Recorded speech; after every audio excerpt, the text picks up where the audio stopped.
Hi, Haley. Hi, Brian. How are you today? I am well, and I have a question for you. Uh, what does a butterfly do in the midst of a thunderstorm? This is something I wonder because we do have a hummingbird, and I wonder the same thing about a hummingbird. But for us, the hummingbird seems to be out and about in a storm. Yeah, Like they also, I do wonder, where do these little creatures go when I imagine those big drops to be life-threatening? yeah, the hummingbird can handle the drops, but not the wind, and so it goes and hides itself. Uh, in fact, others might join it in a sleep until the storm is over. But the butterfly, I looked this up, uh, will go into a crevice, like between a rock, Hmm. um, or hang upside down from a leaf in foliage. It does what it needs to do to survive. And, its life is not all that long to begin with. But the reason it became symbolic for me is that a lot of people in the US don't know what to do right now.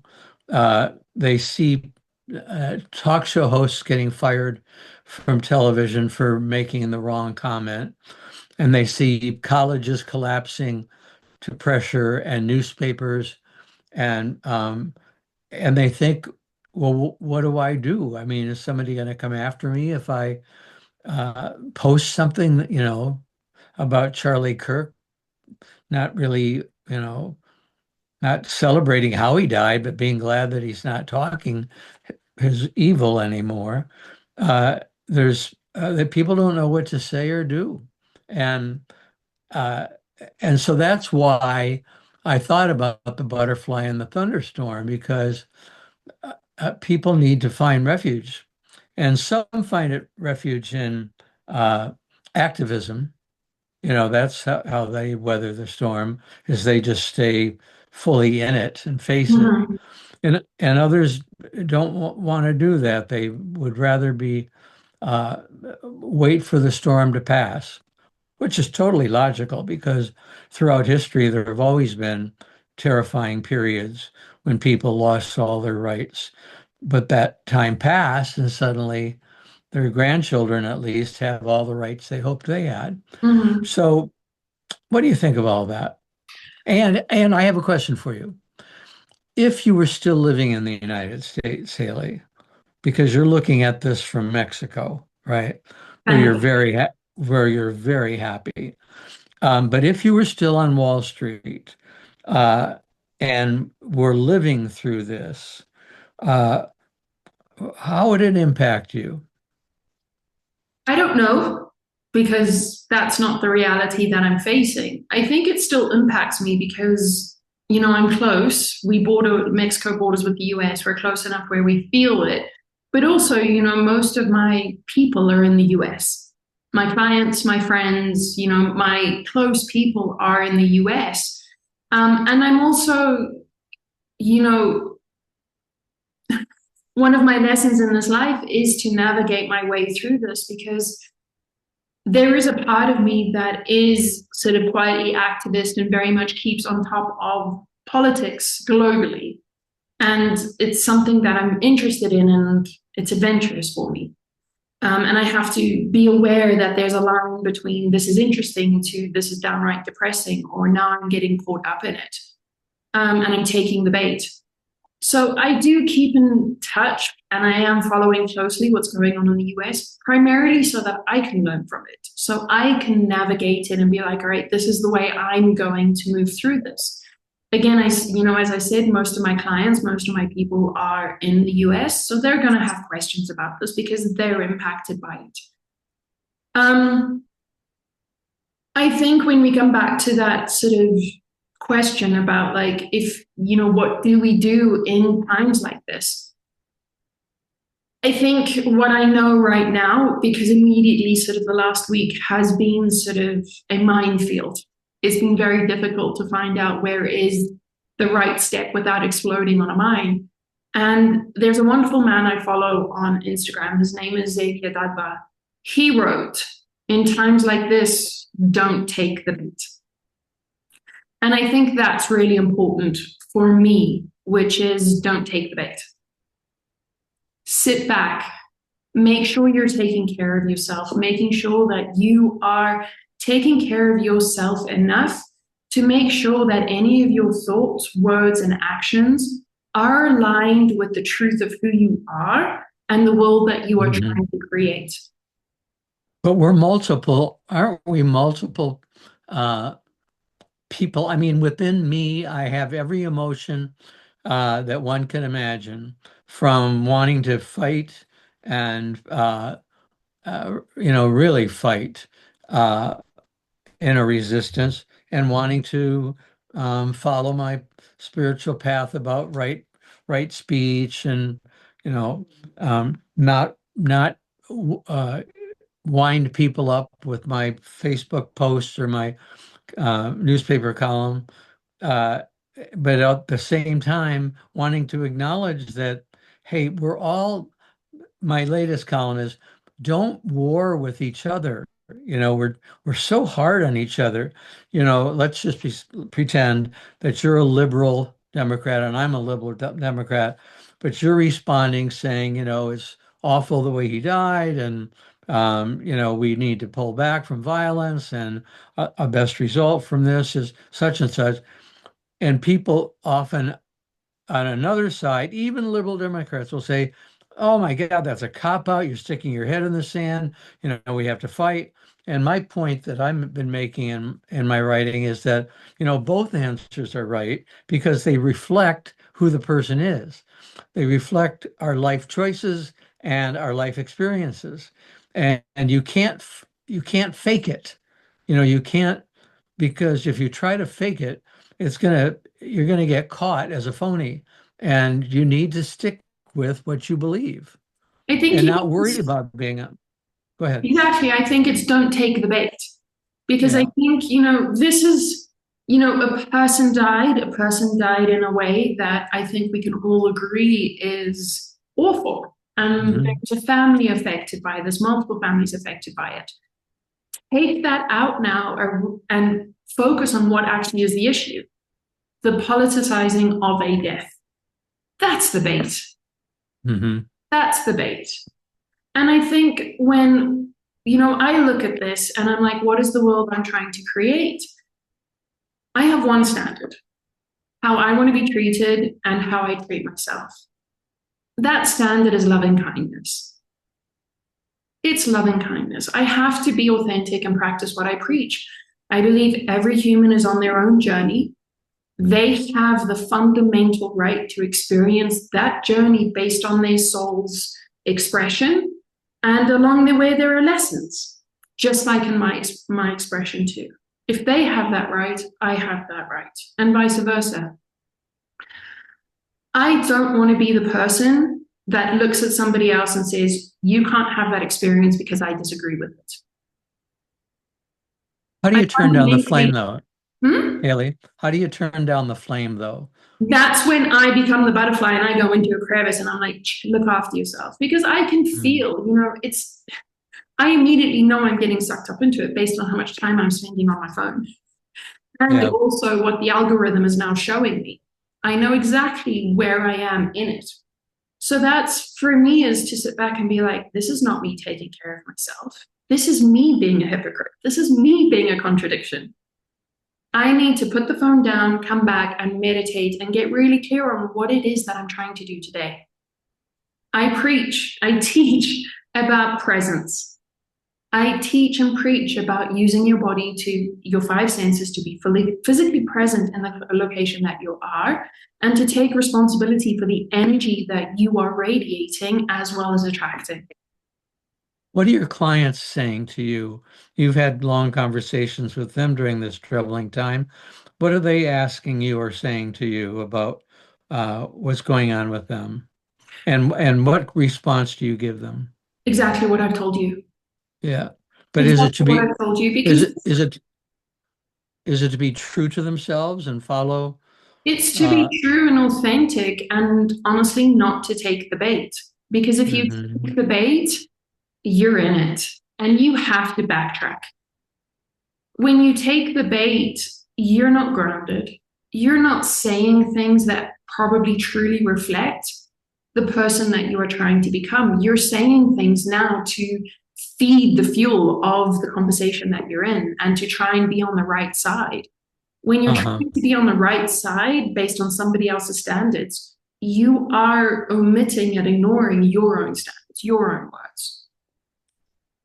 So I Yeah, think, times and like there's this, it's really important for silence. Take the time and space that we all have to get very clear on what it is that you have questions about, what it is that you want to say, and make sure that you've done your research to make sure that what you are wanting to say is actually true.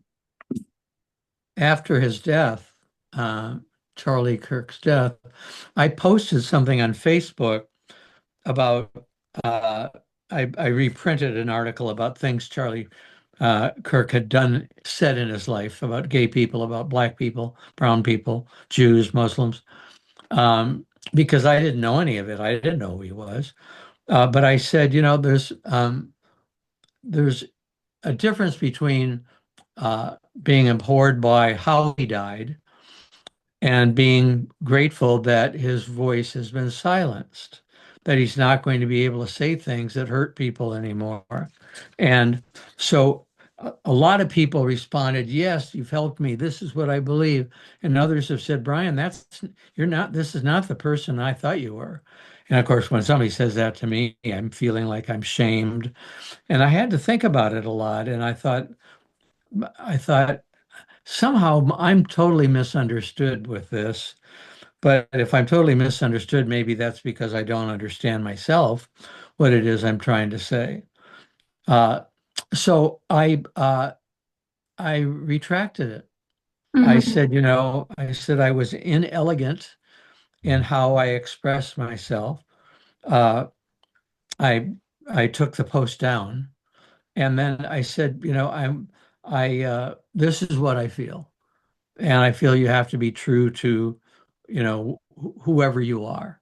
Um, I compared it, Hayley, to that we're all playing the same song, but we do it differently. Some have kettle drums that they beat hard, and some have the triangle, that they and so, Mm-hmm. but we're all in the same song, which is basically justice, peace, loving kindness, you know, but we're Equal just right. approaching it equal rights. We're just approaching it from with different emotions and different life choices. So, in some ways, it's been a wonderful test for our spiritual path. Mm-hmm. And if we don't see it as such, we miss an opportunity to really take a look at, okay, uh, who are you? Are your values loosening as you age? Or are you far enough along on your spiritual path that your wisdom uh, is is shining forth? But so, I think it's fascinating. For me, this is wildly exciting because it happened literally after an eclipse, and we're in eclipse window. We had an eclipse last week, and then we have another one this coming weekend. And when eclipses happen, there's always this very interesting, sparky energy, which is more about like, what are you going to do when you're triggered? What are you going to do when the carpet is pulled out from underneath you? Have you done enough work to really ground in your practice and ground who you are and maintain your calm, your tranquility? Or do you need to do more things so that you're not leaping to take the bait? So for me, this is wildly exciting. And I think it's a wonderful opportunity to really take a look at oneself for that deep self reflection and be like, all right, where do I still need to pay attention to myself and where I'm being shook up?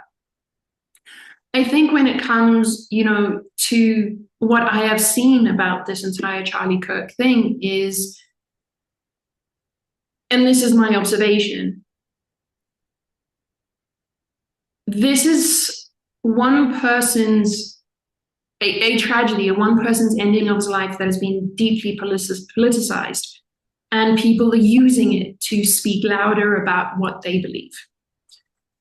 I think for me, that is a hey, let's take a step back. Where is your intention here? Is your intention, Hmm. is it loving kindness first?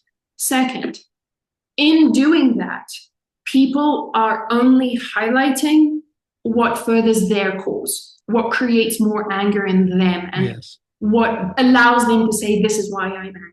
So they're nitpicking facts, they're nitpicking words, and they're not even paying attention to the date. Some of this stuff is 10 years old. Some of it's who knows where it comes from and what is the context. What they're omitting are possibly good things that he said, his growth over the 10 years, who he was 10 years ago to who he was when he died. All of this, I think, is very important to be able to sit back and be like, all right, I'm really angry about this one thing he said. Well, let me go and research. When did he say it? What was the context? Have I taken the time to look at the full speech rather than just the soundbite? Have I taken the time to look at everything he said since then to see if he's changed his words or if he's grown and been able to be like, you know what, that's what I believed. And now here's a better stand of where I am. I would want that for me. There are things that I did and I have said 5 years ago, 10 years ago, 15 years ago that I cringe. I would be mortified if somebody came up and was like, everything you did is canceled because of this one thing you did. I would be more. Yeah. Yeah. That's why the this is not what I expected of you can be so painful, Yeah. because you think the person knows you well enough, having followed you for years, that they wouldn't instead say, Brian, I don't think you thought this through, instead of, you're Yeah. not the man I thought you were. And I Uh, think we talk a lot about the spiritual journey. And in every time that we talk about the spiritual journey, it is about growth. We're not the same mhm. people we were a month ago. No, we're not. You're not the same person you were last week before this Charlie Kirk thing. You've changed. Why can't Yeah, we allow that for other people too? yeah, yeah. I think the reason I get upset is that I see how it is being politicized and how he's being made a martyr by the Trump administration. Well, by You know, everybody, not just the Trump. Everybody's making well, him a martyr for their cause. yeah, but Trump is able to say fly the flag at half-mast. It's a moment of prayer in Congress, a moment of prayer at baseball games. I mean, it's just gotten to the point where, at his age, he's going to be an icon for at least the rest of this battle, between the right and the left, which I wish would end, and we could go back to being sensible people. I think we'll get there. We just need to have our heads bashed around a little Yeah, bit longer. yeah. I'm not sure I'll see it in my life, but I can work for it. That's, Yeah, and and I I can think, work. I was aware of who Charlie Kirk was before this. I've had my emotions with him where I've just been like, and again, let me be very honest here. My opinion of him has changed based on what I have seen in sound bites, not because of what I've actually done on my own research for him. I've never looked at something that he's put out. I've never listened to an entire context of what a point he's trying to make. It's all been sound bites.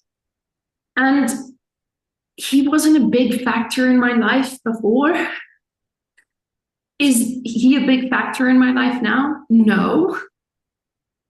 But what is the politicizing. And I think it's important to separate that from the person. This isn't his doing.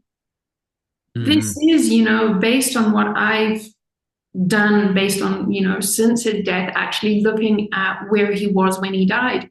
He would be very against how this is being politicized and the canceling. I think he would be very against that based on sort of what he was saying right before his death and where he was going with his movement. Seemed like, but again, I don't know him. I've never spent a Mhm. second with him. I don't have the right to say whether he was a good person or a bad person. Similarly, I don't have the right to say that to you, who I do spend time with. That's your business. Yeah. Yeah. That's I your share business. it. Well, I share it because I know we're on the same spiritual path. And, we give examples to each other. Like if all the butterflies were able to get together and talk, they'd say, well, how did you handle the storm? What did you Mhm. do? Where did you go? Uh, Where's a good place? where's a good place to hide, because I was having trouble. Uh, so, I mean, the theme that I wanted to talk about is what do we as entient beings, sentient beings, what do we do to respond to stormy weather? Uh, let me give you an example if I can. So I'm 77 and my body is changing rapidly. My short-term memory is really struggling. And I just got hearing aids. And I thought, when I was in my 30s, I thought, oh my God, I'm never going to get hearing aids. They look awful. They make you look old. You know, you don't know how to talk to somebody with hearing aids. But I just got them. And I got them because my hearing in both ears is kind of shot. I mean, I can hear you and I can, you know, watch television. I can hear a conversation in a restaurant, but I have to often keep asking, what did they say?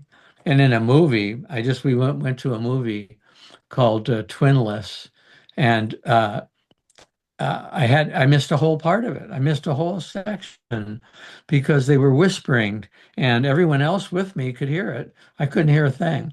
So I thought, okay, you're getting these things.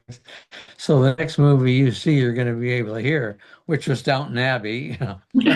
We went to the grand finale of that and I could hear every word. So we do what we need to do to get through what we're going through, right? And some of us make choices like getting hearing aids, and others say, no, I'm not going to do it. I don't care. Uh, I don't like the idea of it. I don't like the look of it. So I'm just going to struggle with my hearing. Uh, it's it's part of aging, and aging is a thunderstorm, Haley. I think life is It a thunderstorm. Yeah, Aging and life is the same thing. yeah, You but move as through you life. I think what you struggle with as you get older is you feel your body's betraying you. It's not allowing you to be and do what you're used to doing. You get tired, and you have periods of time when you're great. I swim 30 lengths every day in the pool. So I don't feel like I'm an invalid, but I also know that I can get so tired in the afternoon. I have to sit because and that was not me in my 50s or probably my 60s, but it sure is in my late 70s. And everyone who's listening to this, who are in their late 70s, 80s, or 90s, of course, the people in the 90s think I'm whining because I'm a youngster to them, 20 years younger. But all of us can relate to this issue of our bodies changing and not being happy because what's inside here is this butterfly who thinks it's 25 years old and wanting to flit wherever it wants to flit. And it's harder to do it when you have a damaged wing. Does that make sense? It totally makes sense. And I think that's where we get to celebrate the soul being ageless. It doesn't matter, what's going on outside of you. It's being able to celebrate the soul that's within you and being able to celebrate that light and expand it with whatever resources that you have. And I think, Yeah. I can resonate with you on the body thing, even though, age wise, I'm younger than you. I have experienced where my body was shutting down. And I've experienced that frustration. I've experienced sort of that I want to do more, but I feel like I'm being held back. I've also experienced giving up because I was just like, fine, if you want to shut down, shut down. Let's do it. And Uh-huh. let's do it quickly. I've experienced that. I think people that are, chronically ill can experience that too. But I would also say that people, in any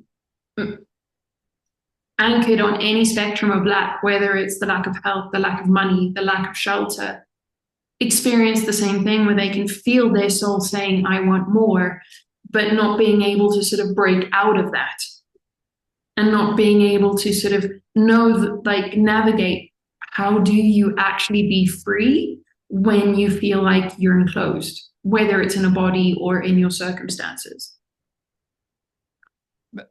And it often helps to see somebody who's in worse shape than you.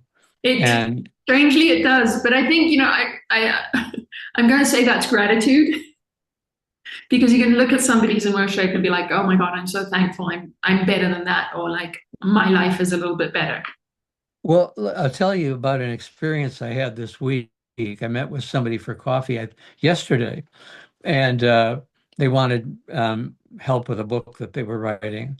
And I looked at a guy at a table about three tables down at Stork's, the coffee shop that, you know, all we gay men go to, and straight people who like the company of gay people.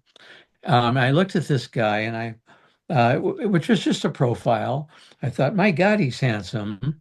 Is he had a great sharp nose. Ray and I like noses, and great chin. And he was wearing a cool hat. Looked like he had a gold Rolodex on. I just saw, sparkle of gold.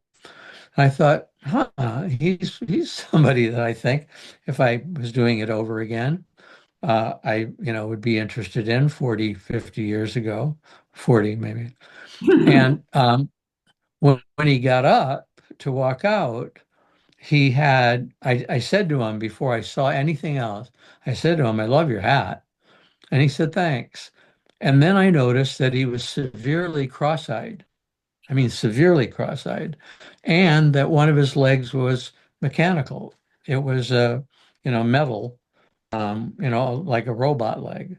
And I thought, wow, you know, this guy comes in and is working on stuff in the corner, uh, stuff on his laptop or his phone, and he's lived his whole life being cross-eyed, and he's then lost his leg.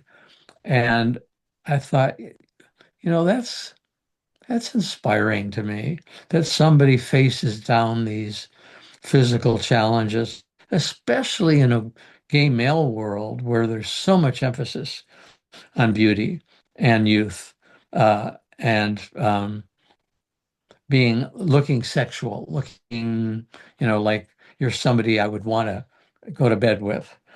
But to sit in the midst of that with all of these challenges, you know, uh, for me is the butterfly finding its space and clinging to life and saying, you know what?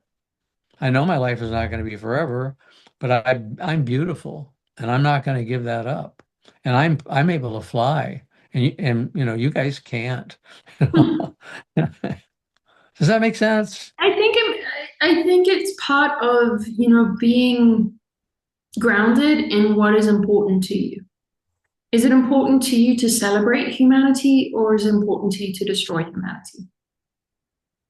And so I think when we see people that inspire us, I think we're being grounded in our authenticity of being like, you know what? I celebrate that person. I think that's loving Hmm. kindness. I think that's being the truth of who you are. So I Yeah. think it's important to be able to, look at these moments where we sometimes take the bait when we are triggered and we're not entirely proud of ourselves, to kind of look back and be like, no, no, no, no, no, no. I'm the person that celebrates people, Yeah. not No, the person I that looked actually, at them and I was like, oh my God, your belt so doesn't go with your outfit. We can't be friends. yeah, you're wearing brown belt, but your shoes are black. That Yeah. is not acceptable. Yeah. But I didn't. I immediately celebrated him when I saw him for And who did he that feel was. good? Oh, it felt great. I try to do it all the time. I Now actually compare. am I'm drawn to people Mhm. who are facing challenges. And celebrating them and being like, you're beautiful, you're an amazing human. Now compare that with your experience with the whole Charlie Kirk thing. That didn't feel good. Yeah. No, it felt terrible. And I didn't even feel a chance to get to know him. You know, Yeah. I uh because I was so resistant to his sainthood that they were pushing on the right, and the horrible things said about him on the left. I don't know who he is. You know, even after reading all this stuff or hearing all this stuff, I have no idea who he is. I think And he he could have been wrote. president. He Yeah. was smart. I think he was, I do think he was an incredibly smart person. And I do think that had I met him, I probably would have enjoyed him. Uh-huh. I I would probably too. would have. But again, If that's irrelevant because not happening in this lifetime. I think what is relevant right. is to be able to, look at what is the lesson here and where can I do work so that I'm a better human being? The energy that I'm radiating is pure, it is loving kindness all the time, therefore I'm attracting that. And I'll share with you a similar experience to what's happening now. Back in, gosh, 2017, I was confronted with Tony Robbins. And before that, I had thought that Tony Robbins was equally dangerous. I thought that he was very aggressive. I thought that he was more on the cult side and definitely somebody where I was like, not my person. I need to like detour Oh, that person. And one of my dear friend's teacher at the time was like, have you met him? And I was like, no. She's like, where's all your information coming from? I'm like, what they write. And she's like, that's not a good way to judge people. So she was like, go and check into him and see, like, actually see what he's doing himself, not what other people are saying he's doing. So I did that and I was like, oops. And it just so happened that during this time, as I was sort of in that whole cloud of where is your judgment versus truth, discernment, I had the opportunity to actually go to one of his conferences, his 3 day conferences. And I went to that conference and I was just like, wow, I was so wrong about this guy. I was so wrong. And I actually like to this day, I would encourage people if somebody came to me and was like, hey, I'm interested in going to Tony Robbins, what do you think? I would be like, go. You should go. You should check it out. There's definitely things to gain because what I experienced with him was everything I believe in, just in a different way, in a different uh-huh. vibration.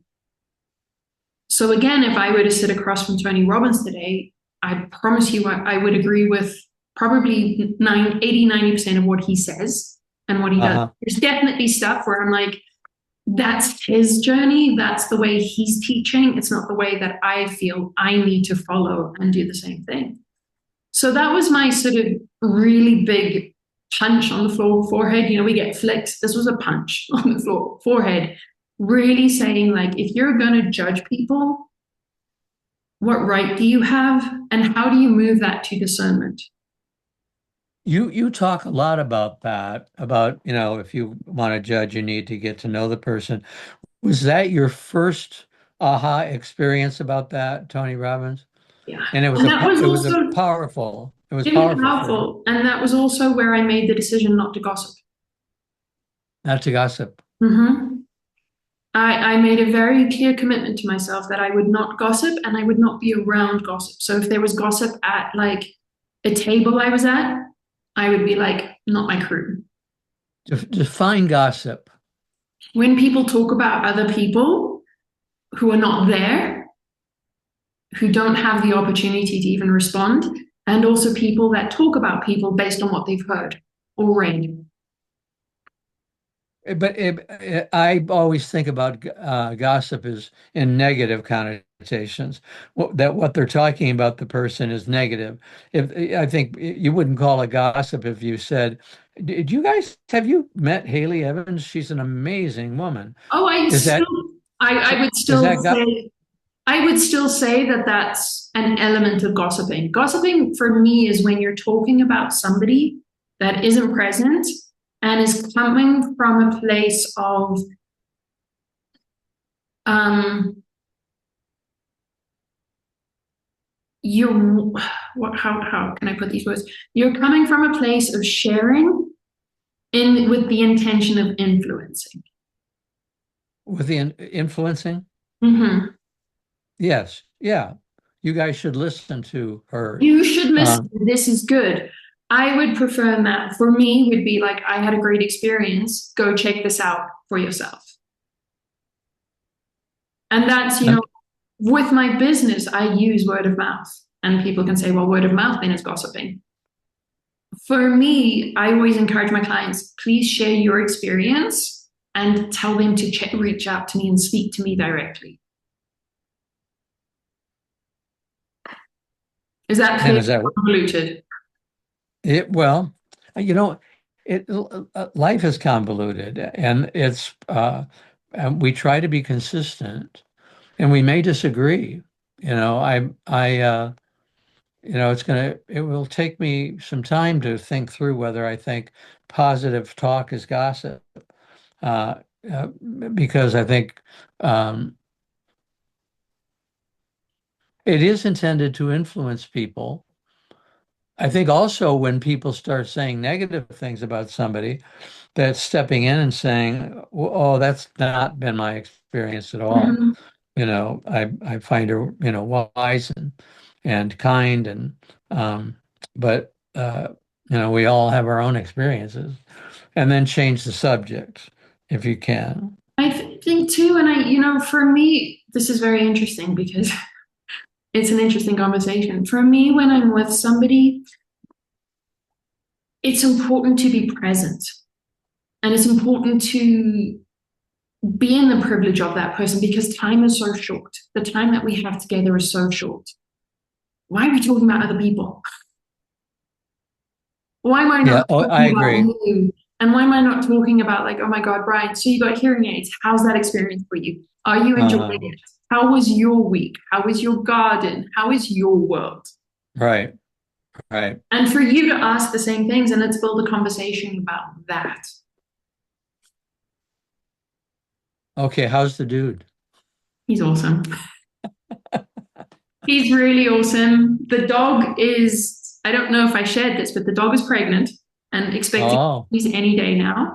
So this is a journey that I'm on, which is dealing with my hyper independence once again. okay, because you're not going to be independent as a mom. Let me tell you, this little dog has been on our lives for 6 weeks. I And have, I thought he was a puppy when you got him. oh, she's maybe 3 or 4 years old, like between 4 years Oh, old. So she's like, apparently, this is her second or third litter. Um, because when we got her, the story when we got her was that she had puppies, and one person took the puppies, the other person took her. So we were like, there's no way. Like, we were honestly on the sterilization. We were like, first we get her health checked, then we get her, make sure she's vaccinated, and then we get her sterilized. So we were like, we have time before she possibly goes into heat again to get her sterilized. So we just didn't even think about this. And I was dealing with, oh my God, this dog is imprinted on me because literally the night we got her, like she came to us like at 1 o'clock in the afternoon. That night she was imprinted on me. And I was like, why are you following me? Just, I need to go to the bathroom. So my like check in with hyper independence started immediately. And yeah. she is attached to me. She is not comfortable. Like she will be with my dude while I go outside and I'll come home and he's just like, this dog is unbelievably attached to her. She needs therapy. And for me, I'm like, oh no. But at the same time, I'm like, why are you so attached? I need my independence. Well, it's a gift. The universe has given you this Oh, great opportunity and to learn she is so much things like about me. yourself. She is so much like me. It's frightening. But anyway, she now is pregnant. We were working towards sterilization and found like saw this little like tumor, this bump. And we were like, what the hell's going on here? So we called the vet and he was like, it's best just to sterilize immediately because there could be an infection, it could be a growth, it could be cancer. So we're like, he's like, bring her on a Monday, we'll do the sterilization. I was like, well, do you need to see her now to make sure like what it is that we're looking for? And he's like, bring her in, let's look. And he was like, during that, he was like, this is puppies. And we were both like, what? No, impossible. So she's heavily pregnant right now and even more attached to me. And we're both kind of sitting in this like, will she be less attached when she has her puppies? Hopefully. But yeah, it's a big lesson in letting go, like easing out of my hyper independence. And at the same time, it's a wonderful mirror because I'm like, this dog is so like me. I think she's gonna look to you while she's whelping, and she's got I don't know how many she's gonna have, but all these puppies, and they're all kind of barking, and you're cleaning up mess after mess after mess after mess, that she's gonna look to you and maintain that connection. Oh, the hilarity that has come out of this, where I've seen my sort of very ignorant, naive self, and then that being like just shut out. So, first of all, I thought you could take the dog to the vet, like you would take a human to the hospital to deliver, and then bring home the mother and the babies. That's not available to dogs. No, that's not gonna happen because you don't know when it's gonna happen. You don't know But where you it's know going to what? happen, but also they don't do it unless it's an emergency, unless she hasn't been able to push a puppy out in 2 hours. So I was like, Right. that's barbaric. And then I was like, plan B, veterinarian, can you be on call and come to our house and deal with this? And he was like, Haley, have you Googled how best to help a dog that's having puppies? see, there's a You lot of know, information out there that what is isn't needed true. for, what's There's that? there's a lot of information out there that isn't really true. So this Yeah. is why, we had been researching and it had got me so scared that I was like, I need a vet on call that as soon as her water breaks, I'm calling him and saying, come to our house, deal with this. So we invited him and we're like, will you be on call for us? And he's like, nope. And I'm like, why? And he's like, because it's more stressful for somebody else to be with the dog.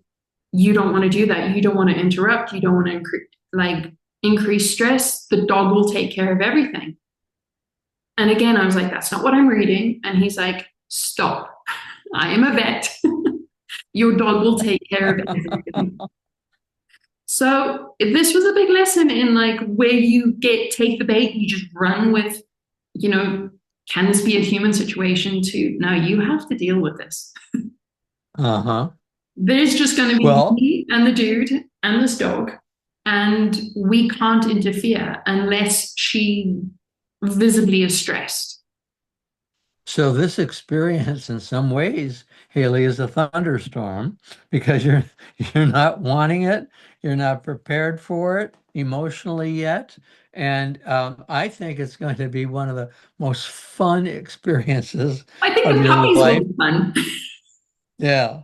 I think you're going to tell me in a couple weeks or whenever that, oh my God, Brian, I just love this experience. You Well, know? by the next time we speak, there should be puppies. So we're Oh, on wow. a day-to-day watch at this point because at the same time, she's huge.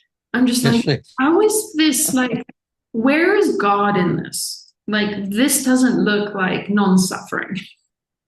yeah, They're huge. God's there. And there's between like 4 to 6 in there. And they're kicking and they're moving. And I'm just going like, you poor thing. And I know women go through the same thing where I'm just like, oh my God, you poor thing. Like we so underestimate how big pregnancy and motherhood is. So Yeah. it is my thunderstorm and I am taking shelter, but she's with me. I can't take shelter away from her. No, no, you are the shelter in this situation, you Yeah. know, because she's going through her own experience of thunderstorm. She's, Although if this is her third litter, then maybe, she's used to it. I Uh, mean, she's very calm and relaxed. She's sleeping and eating very calm and relaxed. The only time she gets stressed if she can't literally be in my shift. And but for all of this, she does give me the most beautiful, loving eyes. Like you are the best thing in the world, and I'm like, all right, everything's fine. I'm good. Great. I'm so happy for you. I Thank you. am. I'm a little jealous too. My aunt raised a lot of dogs. She at one time had 13. And when the dogs would give birth, she'd have a pen set up in the kitchen with, newspaper. Who reads newspapers anymore? Where do you get newspaper? Because it's all pee pads, and I'm sitting here going, well, those aren't environmentally friendly. So what's your solution?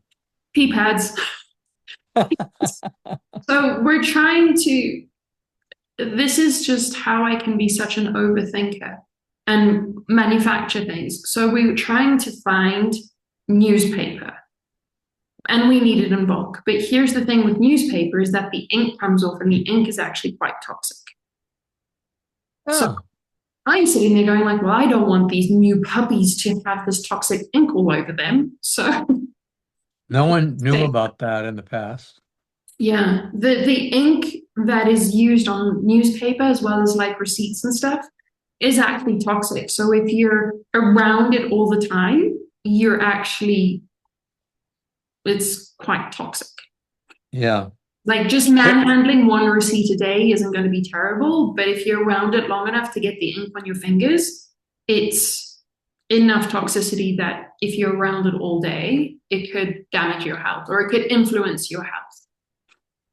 So that's out.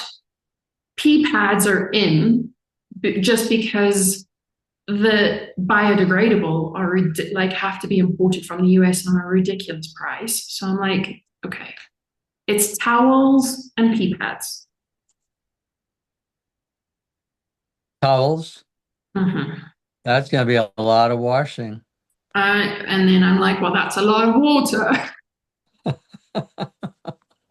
So it's one of those things where I'm just like, you know what, God, this is your deal. Yeah. Just, but I also hear too from other people that the mother cleans up everything. So I don't know how much of a mess is going to be there. It's interesting in this conversation. We went from the butterfly to Charlie Kirk to aging, uh, and now we're at puppies, and it's all related. I Mm-hmm. mean, it's all related. I mean, I'm not diminishing an assassination, but just the whole thing about how do we respond? Mm-hmm. Yeah. How do we take care of ourselves? How do we respond? And And where are we getting information from? yeah, yeah. I think it's important to take a step back and really look at what we're consuming.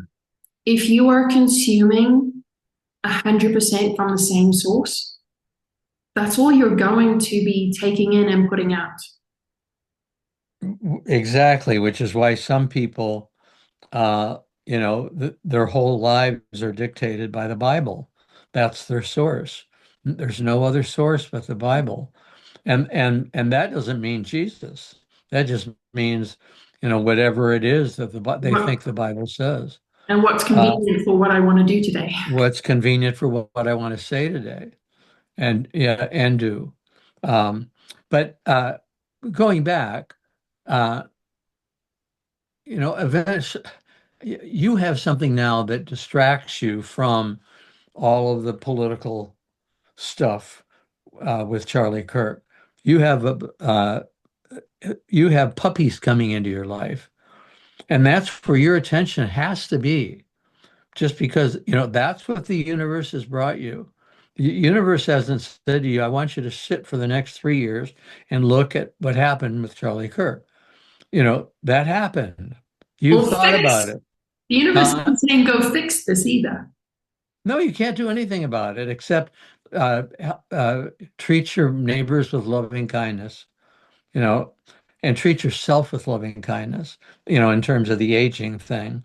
Do what you need to do to take care of yourself, And I think it's right? an old adage, in the airplane, put your mask on first.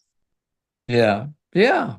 That's before you can help your child because you're gonna go unconscious before your child even gets a chance to get the oxygen, Mm-hmm. right?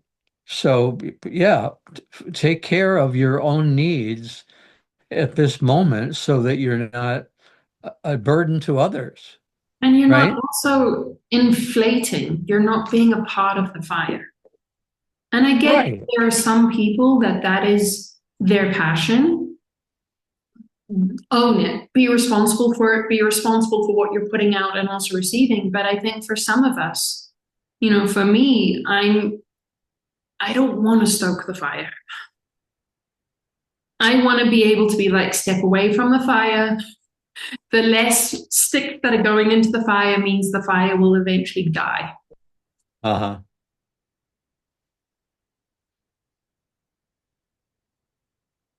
Well, right now, uh, I think I would exchange hearing aids for puppies. Puppy yoga at my house is not something I ever thought I would be involved in. Yeah.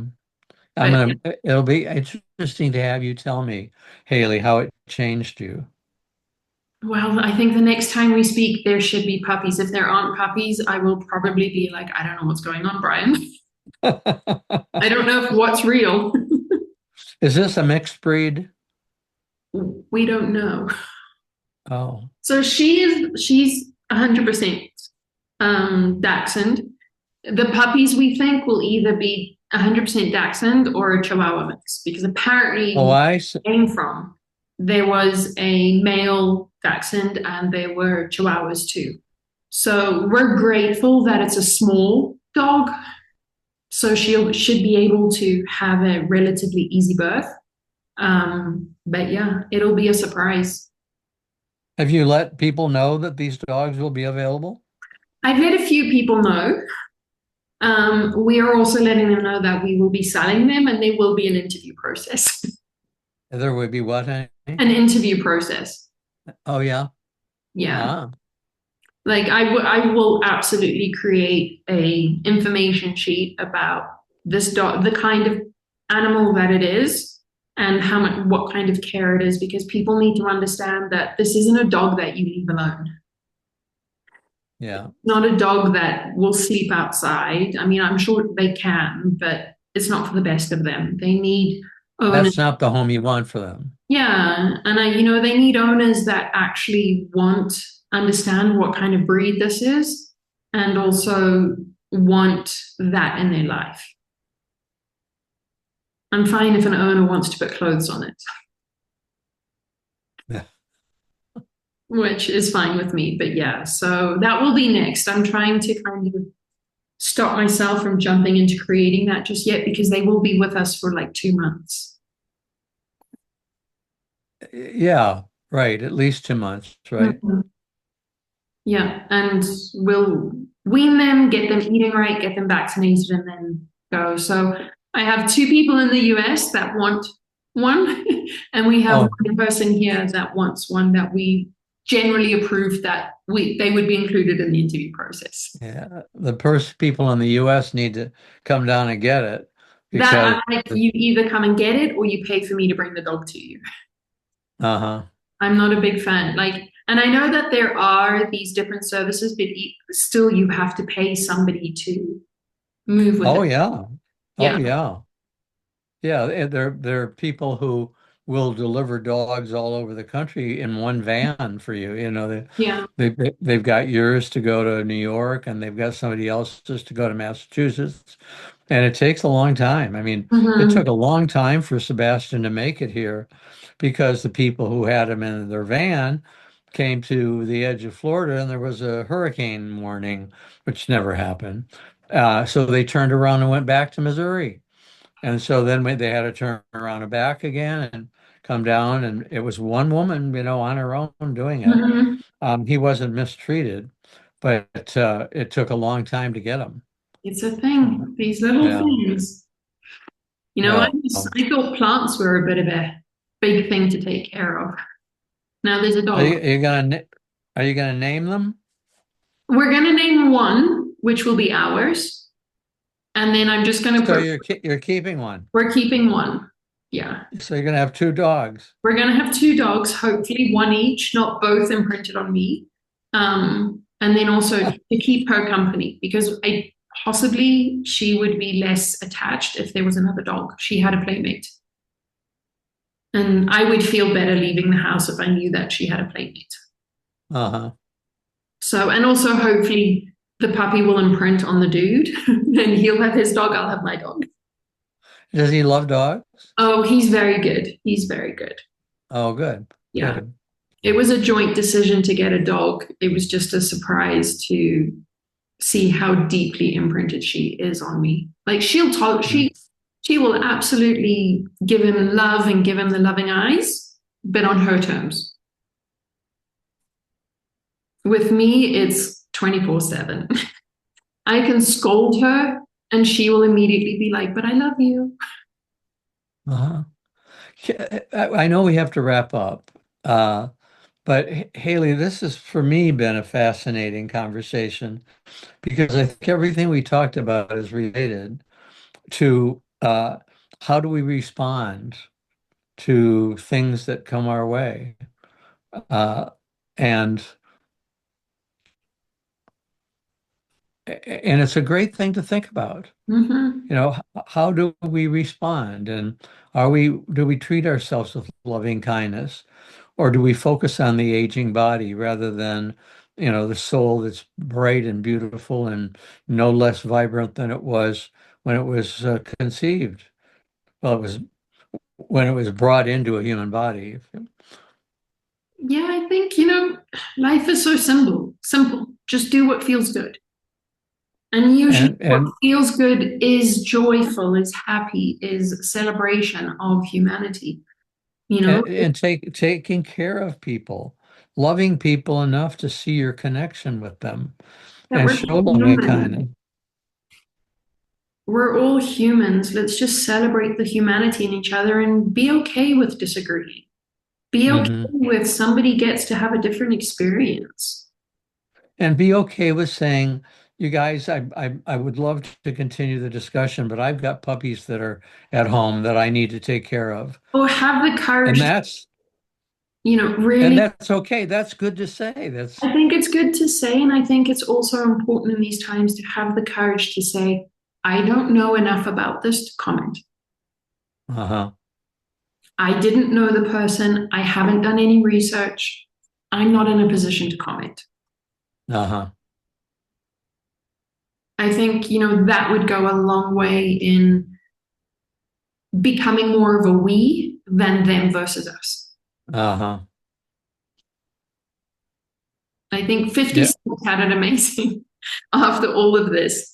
He sent out a tweet or whatever that is now. I don't know whether it was Instagram, Twitter, or X, or whatever. But he basically said he's like, I'm aware of what happened. I'm also aware the best thing I can do right now is to shut up. Who said that? 50 Cent, the rapper. Oh, oh. Yeah. And I think, silence is golden. Well, tell that to Robert Kennedy. He's entitled to his path. And there are things that he does that I agree with. There are also things that I'm not a big fan of. But Yeah. I think that's a great way to end this, which is freedom for all, equal rights. Take care of yourself first. Loving kindness to yourself first. And then to others. And then to others, I think if you're taking care of yourself, it's a very easy extension out. It radiates. Okay. You don't have to force it. You don't have to like put your hat on being like, now I'm giving loving kindness to other people. It's just easy. It radiates. And take care of yourself. Mm-hmm. Be aware that there's a thunderstorm and you need to be aware of where you need to go to find safety and solace. Yeah. and make sure that you're prepared when the thunderstorm's over, you're prepared to come out better than before. Yeah. So you plan to get blankets and pads for the thunderstorm. That's a whole nother episode, but I do need to run. I've thoroughly enjoyed my time with you, and I can't wait for Me our too. moments. We'll Love speak you. I soon. love you, Haley. Lots of love. Bye. Bye bye.